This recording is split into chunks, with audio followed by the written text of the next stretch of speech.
Hey, and welcome to The Explainer.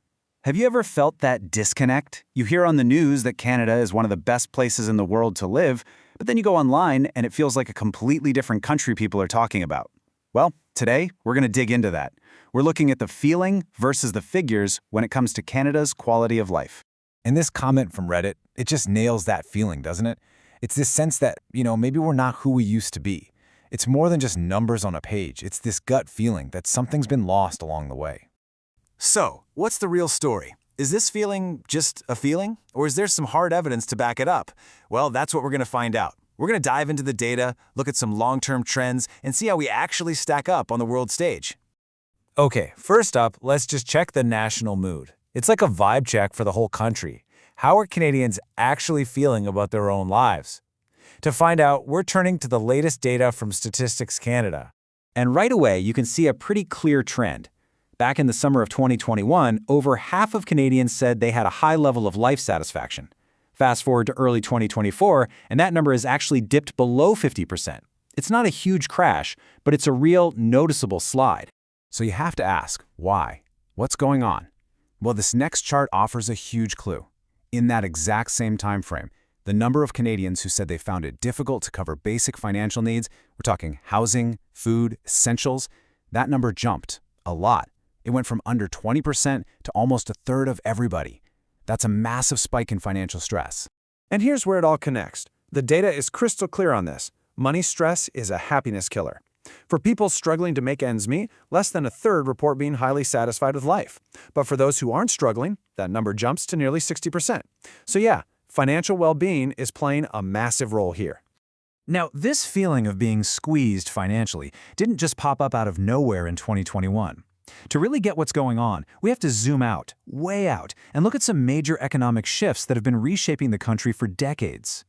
So a report from the Canadian Centre for Policy Alternatives flags the late 1970s as this huge turning point.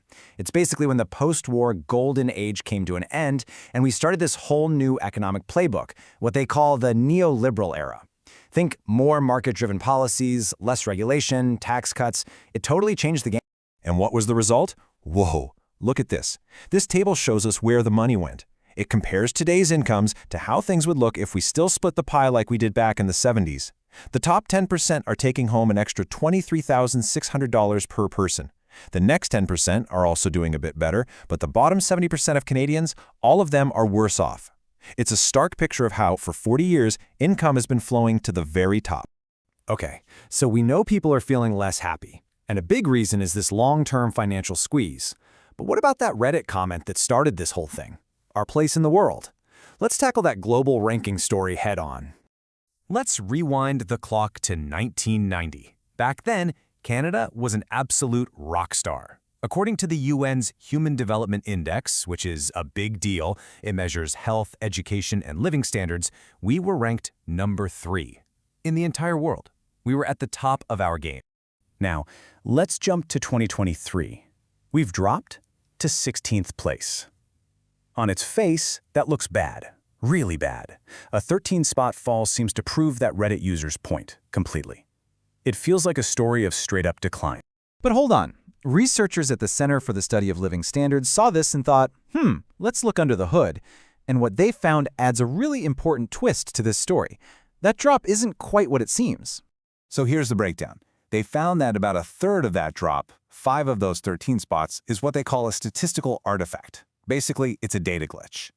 The way we measured education changed, which made our starting point in 1990 look a little better than it actually was. But, and this is a big but, the other 8 spots we lost, that's all real. That's from genuine underperformance. Things like slower growth in life expectancy and income compared to other countries. All right, we've looked at how people are feeling, we've looked at decades of economic change, and we've pulled apart the global rankings. So, after all that, what's the verdict? Where do the feelings and the figures actually line up? So let's wrap this all up. First, that feeling of unease people have, it's real. The data backs it up. Life satisfaction is down because financial stress is way up. Second, this didn't just happen. It's the result of economic trends that have been building for 40 years. And third, that big, scary drop in the global rankings, it's complicated. Part of it's a numbers quirk, but a bigger part is a real signal that we're falling behind in some really important areas. So in the end, that feeling that things have changed is not just in people's heads. Even if some headlines oversimplify our global ranking, that underlying anxiety is completely grounded in reality. We can see it and we can measure it, in our satisfaction, in our wallets, and in our progress as a nation. And that really brings us to the biggest question of all. The data doesn't just tell us a story about the past, it forces us to think about the future. The challenge isn't just about clawing our way back up some list. It's about deciding together what a high quality of life in Canada should even look like from now on. Thanks for joining us on The Explainer.